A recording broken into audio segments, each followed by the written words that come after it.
For today's video mga idol, pagkaawas nga lang galing trabaho mga idol, ay nakakuha tayo ng pick up dito lang sa Paseo sa Arcadia Building.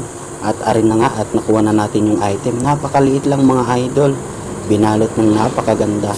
At ang dala nito mga idol sa Calamba Abida Series. Tara, let's go at i-drop na natin. At pagkakuha nga lang natin ng item mga idol, at agara na tayong biyahe. Bali ang biyahe natin ngayon, unang biyahe ay credit lang, pasok agad sa wallet dahil walang laman ang wallet, hindi makakuha ng cash mga idol. Buti na lang at maaga tayong nakakuha, kaya tuloy-tuloy na to mga idol. Luluwas tayo at mapapalaya tayo nito kung saan-saan.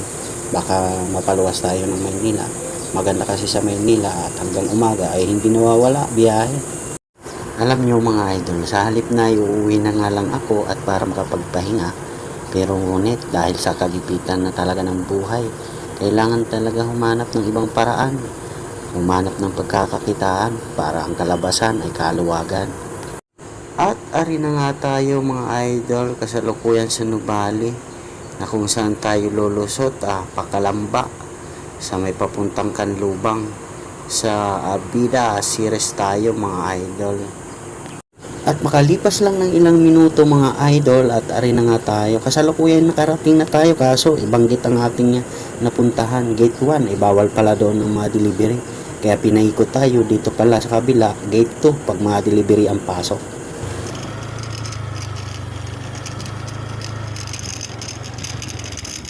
Dito ba gate 2 sir?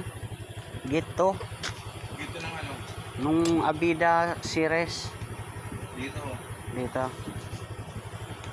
So ayan mga idol, na-drop na natin yung item na nakuha natin sa arcade building sa Abida Series. At pagkatapos nga lang natin may drop mga idol, at nakakuha tayo dito lang sa kabila sa may Abida Parkway. Ang dala naman ay Las Piñas. Dito tayo, may pick up tayo dito mga idol. So ayan, nakuha na natin dito lang sa Abida Parkway. Ito lang nakuha natin, dadalhin sa Las Piñas.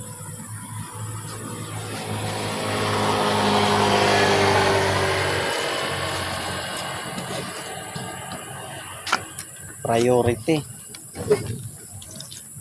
Okay lang, priority. Pagkakuha nga lang natin ng item mga idol at agara na biyahe para mai-drop na at makarating ng maaga. Kasi medyo may kalayuan mga idol, nasa 1 oras mahigit pa Las Piñas. Bali ang daan pala natin mga idol ay sa taas sa Silang Cavite, sa may Hukay, Tibiga hanggang Munting Ilog, Tukaong, ang Lusos, Dasmariñas at liliko tayo ng Unitap, Tupaliparan.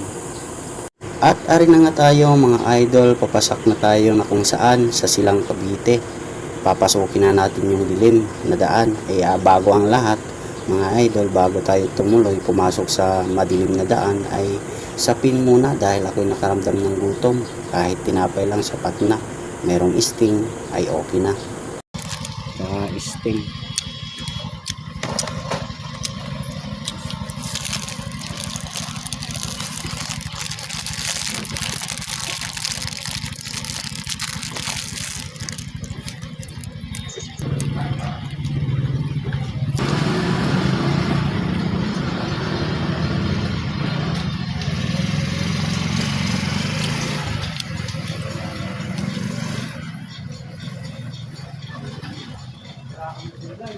At pagkatapos nga lang natin magsapi ng tinapay, kumain at agaran ng biyahe.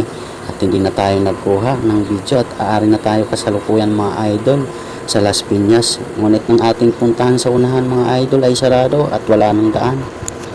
At dahil nga'y sarado sa kabilang gate at mapaikot tayo dito daw sa may McDo.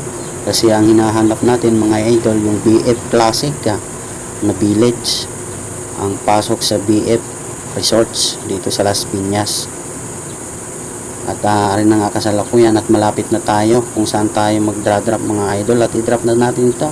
Ito na tayo, drop na natin ito. Tayo sa Classic, Classic. At rin na nga mga idol, pababa na tayo ng San Pedro.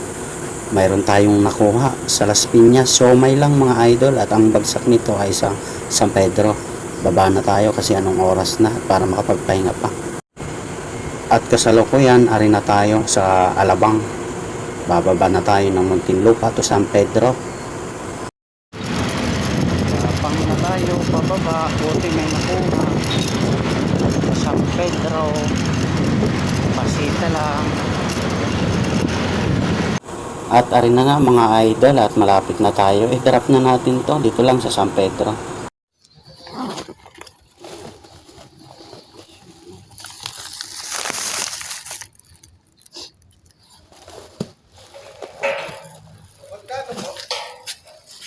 Oh, 240 nata. Pagkatapos nga lang natin i-drop yung siomai sa San Pedro at dali-dali na ako ikot dito sa Balibago Complex sa may Mercury at para makabili ng gatas pasalubong ng anak ko. At ayan na nga mga idol, pagkapasok nga lang ng Mercury Drug ay agara ko ng dinampot yung gatas na laktong na 350 grams. Isang araw lang to na konsumo sa aking kambal. Hindi ko na sinagad gawa nga ng bibili pa ng aming pang-ulam. So ayan mga idol at ari na aking na nabili ang aking pasalubong at hanggang dito na lang mga idol at bye bye, paalam.